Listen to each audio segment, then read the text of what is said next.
Have you ever heard of an athlete winning 2 Olympic medals at 2 different games while they're still in high school? Well, now you have. Her name is Nikki Ziegelmeyer. Nikki started roller skating when she was 3 years old. When she was just 7, she won several age group championships. But Nikki's parents knew the future of roller skating was limited, and they turned her to ice speed skating. It wasn't long before she dominated her age group on the ice. When she was just a sophomore in high school, she moved to northern Michigan to train with the U.S. short track team. She qualified for the U.S. Women's Olympic relay team and helped the team win a silver medal in the Winter Games in France. At that time, the Winter Olympics were just 2 years apart, so Nikki was at it again and made the U.S. team again, this time winning a bronze in the '94 Games. 2 Olympic medals by age 18.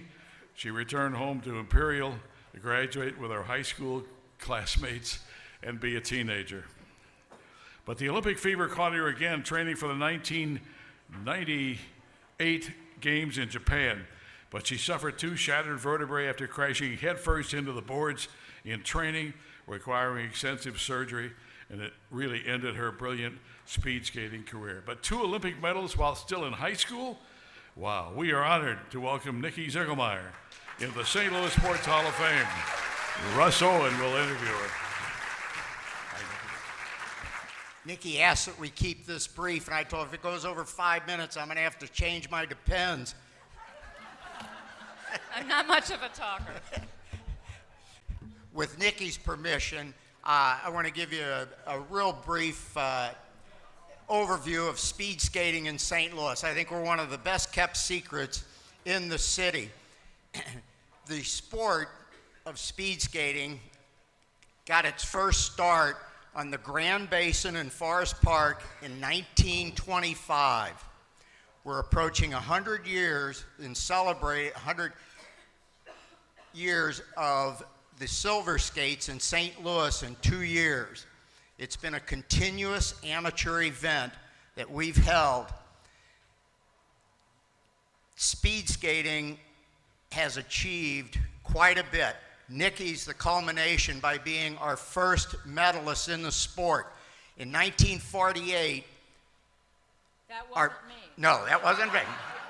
Our first Olympian who lived in Sunset Hills was Sonny Ruprecht. 20 years later, from 1948, in 1968, we started a string in St. Louis of producing at least one Olympian every 4 years until 2014, including 2014. We missed 2018 by 0.4 of a second, and then in 2022, this past February, a young man, Ian Quinn from Afton, made the team and finished 6th in the world in the mass start. So as you can see, we've got a rich history. We've produced 12 Olympians in speed skating. And with that, it's my honor to have sit up here with Nikki and talk about her career. Nikki, as a young girl, you were very energetic, very competitive. How did you get your start? Well, yes, as you know, I was very ADD, and I started as a 3-year-old as a speed roller skater and competed diligently every weekend, going from town to town, city to city, and won my first nationals when I was 7. I knew when I was 5 I wanted to be an Olympic speed skater. So I waited, thinking that roller skating would become an Olympic sport. By the time I was 12, I realized that roller skating was not going to be an Olympic sport in my time period. So I had to figure out a different sport to get into. Naturally, ice skating would be the easiest to transfer to. My mom literally called the 2 ice speed skating teams in St. Louis and said, "My daughter wants to go to the Olympics. she's 12 years old. And they said, well, how good is she? And she goes, oh, well, she doesn't know how to ice skate yet. First one turned me down. Gateway said, well, if she's got that much ambition, we'll work with her. 3 years later, I moved out of town. The year after that, I won a silver medal. So kudos to Gateway Speed Skating. And thank you, Mom, for believing in me when I was only 12 and saying, I want to be an Olympic speed skater. All I needed was somebody to believe in me, and they gave me the tools, and I put the effort in. What was it like at the age of 16 being on the world stage at the Olympics and stepping out onto that ice for the first time? Terrifying. Probably the scariest thing I've ever done in my entire life. And I'm a firefighter now, and these shoes are killing me. I don't wear heels. I wear boots these days. So I was just happy to make it on stage without falling. But yes, absolutely terrifying. I was just a child. I had literally never competed internationally, ever. My first international competition was the Olympic Games. And that scared my coaches almost to the point where they were going to take me off the team and put the alternate in because she had more experience. But I fought tooth and nail and said, I earned it. I'm going to do it. That's what's going to happen. And I wasn't going to give up my spot. And we got a silver medal. It was a great team that Nikki was part of in the 92 at Albertville. And you win the silver medal, and the next thing you know, you're on the podium. What was it like having them place that medal around your neck? There's nothing that's ever replaced that feeling. That was something that I had wanted to do for as long as I could remember.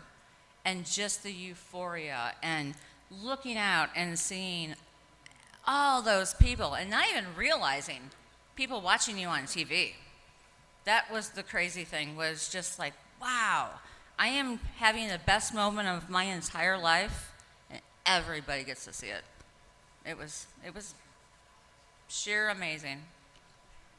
Nikki was fortunate enough that that was from 92 to 94, the International Olympic Committee changed from their 4 years where they ran Summer and Winter Olympics in the same year to actually make it logistically more feasible to split them up every 2 years.